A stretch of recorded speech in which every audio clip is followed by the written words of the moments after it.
નમસ્કાર મિત્રો આજે તમારી સમક્ષ તુલા રાશિના જાતકો માટે 2025માં દુઃખોનો આવશે અંત આ તમે થંબનેલમાં વાંચ્યું હશે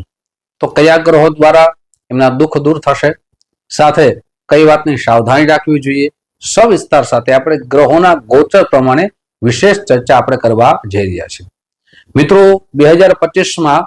તુલા રાશિના જાતકો માટે કોઈ પણ પનોતીનો સમય નથી એટલે કે સાડા સાતીનો કોઈ પણ શનિનો પ્રભાવ નથી સાથે મિત્રો ગ્રહ ગોચર પ્રમાણે આપણે પહેલા ચર્ચા કરીએ ગ્રહ ગોચર પ્રમાણે અત્યારે તમારે બુધ છે બીજા ભાવમાં છે સૂર્ય તમારા ત્રીજા ભાવમાં છે શુક્ર અને શનિ એ પંચમ ભાવમાં છે સાથે કેતુ આપણે જે છે એ રાહુ છે એ આપના ષષ્ઠમ ભાવમાં છે ગુરુ છે એ આપના અષ્ટમ ભાવમાં છે અને કેતુ છે આપના દ્વાદશ ભાવમાં છે આ રીતે ગોચર ગ્રહો તમારા નિર્માણ થઈ રહ્યા છે સૌથી પહેલા ગુરુ છે આપના અષ્ટમ ભાવમાં છે તો આપને કઈ વાતની સાવધાની રાખવી જોઈએ ગુરુ અષ્ટમ ભાવમાં હોવાથી સૌથી પહેલા તો પેટની અપચોરીએ ગેસ થાય અથવા પેટથી લગતી કોઈ પણ બીમારી ન થાય એનું ખાવા પીવામાં આપણે ખાસ કરીને સાવધાની રાખવી જોઈએ આપ બહાર કોઈ ફરવા જાઓ આપ યાત્રામાં જાઓ પ્રવાસમાં જાઓ તો ત્યાં પણ આપ જેટલી ખાવાની સાવધાની રાખશો એ પેટના દુખાવાથી પેટની બીમારીથી આપ બચી શકશો આપનું પેટ વધી ન જાય તેના માટે વ્યાયામ પણ આપણે કરવું જોઈએ હવે આપણે કઈ રીતે લાભ થવાનો છે એ પણ ચર્ચા કરીએ ગુરુ છે આપના નવમ ભાવમાં આવશે નવમ ભાવ છે એ ભાગ્યનો છે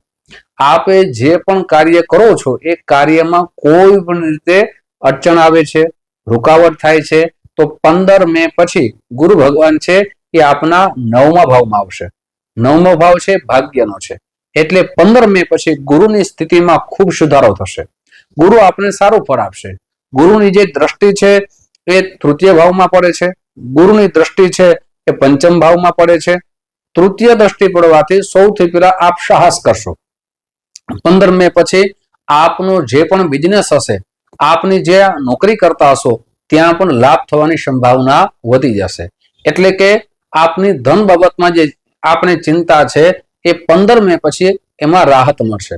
ગુરુ નવમા ભાવમાં આવવાથી આપનું ભાગ્ય ઉદિત થશે આપના જીવનની અંદર આપ જે મહેનત કરી છે પૂર્વકાળના વિશે એ મહેનતનું પરિણામ 15 મે પછી આપને સરસ રીતે દેખાશે ગુરુ ભગવાનની આપની માથે ખૂબ સારી દ્રષ્ટિ અને કૃપા થવાની છે આ ગુરુની દ્રષ્ટિથી આપના જીવનમાં પરિવર્તન પણ આવશે આપ નવી શોધ કરશો નવું કાર્ય કરવાનું મન થશે આપ જે પણ કાર્ય કરશો પૂરી રીતે મહેનતથી કરશો સમજી વિચારીને કરશો આપના જ્ઞાનનો ભાગ્યોદય થવાનો છે આપ સ્ટુડન્ટ છો આપ વિદ્યાર્થી છો તો નવમો ભાવ છે ઉચ્ચ શિક્ષા માટે ગણવામાં આવે છે એટલે ગુરુ નવમા ભાવમાં આવવાથી ઉચ્ચ શિક્ષા પણ આપની સારી રીતે જશે સાથે આપને 15 મે પછી કોઈ પણ ડિસિઝન લેવું જોઈએ જેનાથી આપને કોઈ પણ જગ્યાએ એડમિશન જોતું હોય કોઈ સ્કૂલ છે કોઈ કોલેજ છે અથવા વિદેશમાં આપણી ભણવાની ઈચ્છા હોય તે પણ આપના માટે ગુરુ ભગવાનની કૃપા થશે સારી જગ્યાએ એડમિશન મળવાના પણ સુંદર યોગ નિર્માણ થઈ રહ્યા છે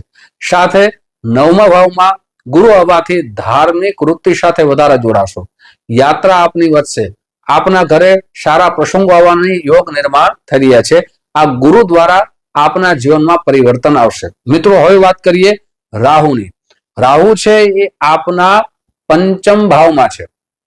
એટલે કે રાહુ છે પંચમ ભાવમાં આવશે ષષ્ઠમ ભાવમાં છે મિત્રો માફ કરજો ષષ્ઠમ ભાવમાં છે અને એ રાહુ છે એ આપના પંચમ ભાવમાં આવશે પંચમ ભાવમાં આવવાથી તમારા જીવનની અંદર સૌથી પહેલા તો પંચમ ભાવ છે એ સંતાનનો છે પંચમ ભાવ છે એ પ્રેમનો છે પંચમ ભાવ છે એ વિદ્યાનો છે જેમ ગુરુ આપને મદદ કરશે ગુરુની કૃપા થશે એમ રાહુથી આપને ફરીથી સાવધાની રાખવી પડશે પંચમ ભાવમાં રાહુ આવવાથી સંતાન પ્રત્યે આપના મતભેદ ન થાય એની કાળજી લેજો સાથે આપને મે પહેલા 18 મે પહેલા આપને સંતાન યોગની પ્રાપ્તિ થવાના પણ યોગ નિર્માણ થઈ રહ્યા છે આપના મેરેજ થઈ ગયા હશે તો સાથે શિક્ષામાં જે વિદ્યાર્થી જોડાયેલા છે વિદ્યાર્થી જીવન જીવે છે તેના માટે રાહુ છે એ વહેમ ઉત્પન્ન ન કરે એની કાળજી લેજો સાથે આપના મિત્રો જે ઉત્તમ છે એની સાથે જ મિત્રતા રાખજો આપના મિત્રો સાથે કોઈ પણ પ્રકારના વ્યવહારથી આપના સંબંધ તૂટી ન જાય એની સાવધાની રાખવાનો આ સમય છે એટલે કે રાહુ છે એ મતભેદ કરાવે છે. એટલે આપની જેટલી કાળજી હશે, આપની જેટલી સાવધાની હશે, એટલા નુકસાનથી બચી જશો. સાથે મિત્રો હવે વાત કરીએ શનિ ભગવાનની. શનિ ભગવાન છે એ આપની રાશિ પ્રમાણે 30 માર્ચ પછી રાશિ પરિવર્તન કરશે, ષષ્ટમ ભાવમાં આવશે. ષષ્ટમ ભાવમાં શનિ ભગવાન આવવાથી 3 વસ્તુનો ફાયદો પણ થશે અને આપને સાવધાની પણ રાખવી પડશે. સૌથી પહેલો ફાયદો એ થશે કે શનિ ભગવાન છે ષષ્ટમ ભાવમાં આવવાથી આપ ઓનલાઈન કોઈ પણ કાર્ય કરતા હશો, નોકરી હોય અથવા બિઝનેસ હોય, તો તેમાં લાભ થવાની સંભાવના વધી જશે. પૈસા ધન આવવાથી ઘણા બધા જીવનના દુઃખ છે એ દૂર થાય છે. સાથે શનિ ભગવાન છે ષષ્ટમ ભાવમાં આવવાથી આપના શત્રુઓ પણ આ હાવી થવાના બદલે એ આપનાથી હાર પરાજિત થવાની સંભાવના વધી જશે. આપ કોર્ટ કચેરીથી હેરાન પરેશાન છો તો તેમાં પણ આપને રાહત મળશે. સાથે નોકરીના પણ સુંદર મજાના યોગ નિર્માણ થઈ રહ્યા છે. શનિ ભગવાનની આપની કૃપા આપના ઉપર જરૂર થશે. મિત્રો, ત્રણેય ગ્રહોનું રાશિ પરિવર્તન તમારા માટે દુઃખોનો અંત લાવી શકે છે. હવે સાવધાની આપને એ વાતની રાખવાની છે કે શનિ ષષ્ટમ ભાવમાં આવવાથી આપના શત્રુ વધી ન જાય.